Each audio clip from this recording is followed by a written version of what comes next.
And now recognize the gentleman from Florida. Mr. Bienvenue, how much do you invest each year on behalf of how many of your members?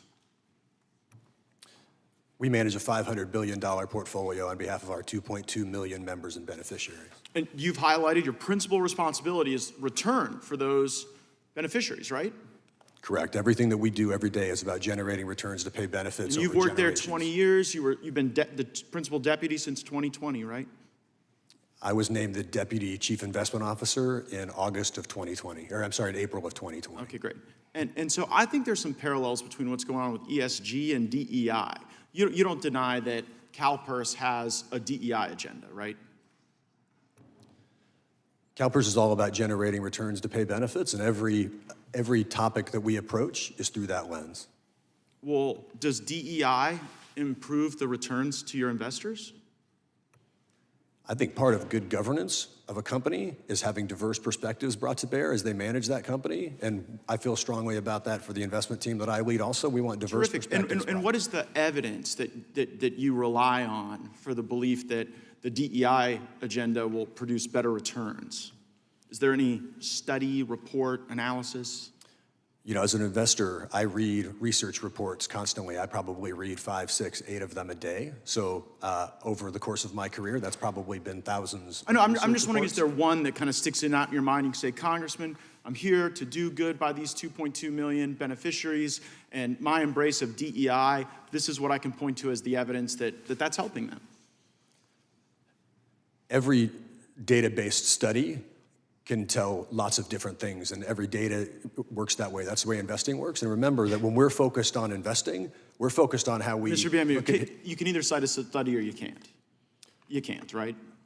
Okay. In the thousands of studies that I just name one. Okay, through, well, here's what. I found a study that actually CalPERS did. You guys did this study. It's entitled Emerging Diverse Manager Data Report. And I'm citing from let's see. I'm citing from the 6th page of report where it says, since inception, current diverse managers generally underperformed non-diverse managers in the asset class in the policy benchmark. Are you familiar with this report? Could I see a copy of that study, please? Well, Mr. Chairman, I seek unanimous consent to enter into the record the Emerging Diverse Manager Report published by CalPERS. Without objection. I'm not able to show it to you now, but you don't have any basis to disagree with the agency you've been a part of leading, saying that the DEI hires aren't doing as well as the non-DEI hires.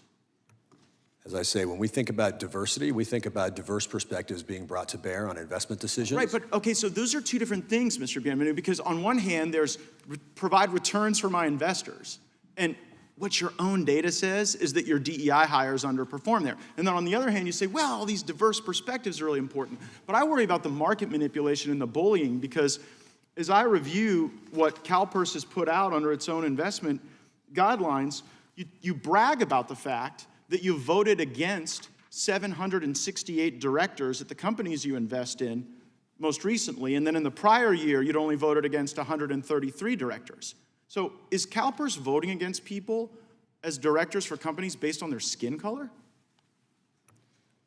We take up every vote independently based on the merits of the vote itself. Right, but do you ever consider like someone's skin color? Because it's pretty immutable. People don't choose to be white or black or Asian. They just are.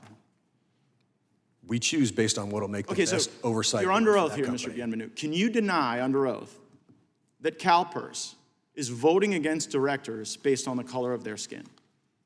I can tell you we make every vote based on what will make that the best board for oversight of that company. Right, but the best board is actually not doing so well. So, Mr. Chairman, let's look at the scorecard.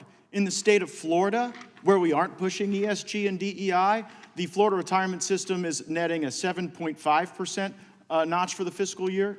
May I enter that into the record? Without objection. And CalPERS reports only 5.8% for 2022 to 2023. Can I enter that into the record as well? Without objection. So you're not performing as well. Your own data says that your DEI hires aren't performing as well, and you were there for 20 years, and you applied twice for the chief investment position, and you were passed over for that position twice, and you said you weren't going to apply for it the third time because you'd been passed over twice, and I guess they've hired an immigrant to do that job instead. Do you think that maybe you were passed over for some of these DEI reasons? CalPERS hiring decisions is their own hiring decisions, and I'm not really a part of that, candidly. Clearly you aren't, and I think we all know why. I yield back.